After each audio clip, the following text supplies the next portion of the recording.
16 years ago, I warned against the invasion and occupation of Iraq.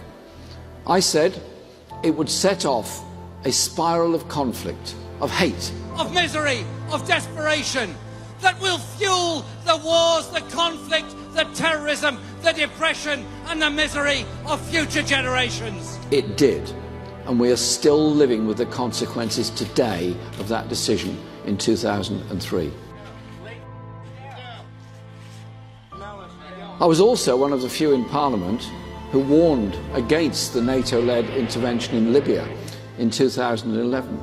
Britain should not have joined that conflict, which has, as a result, created a vast, ungoverned space that's contributed to the misery in the region and made us less safe here in this country and indeed many other parts of Europe. The war on terror has manifestly failed. Britain's repeated military interventions in North Africa and the wider Middle East, including Afghanistan, have exacerbated rather than resolved the problems.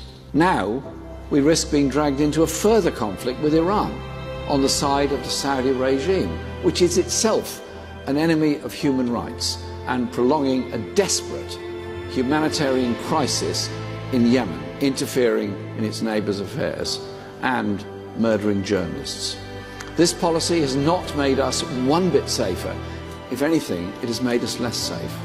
So, Labour will stop arms sales to Saudi Arabia for use in Yemen. Real security requires calmly making the right calls at moments of high pressure. So it is time for Britain to stop clinging to Donald Trump's coattails. Boris Johnson has been the world's leading sycophant towards the President. Our foreign policy will be defined by our commitments to human rights, international justice and peace, not enthusiasm for wars that fuel rather than combat terrorism and insecurity.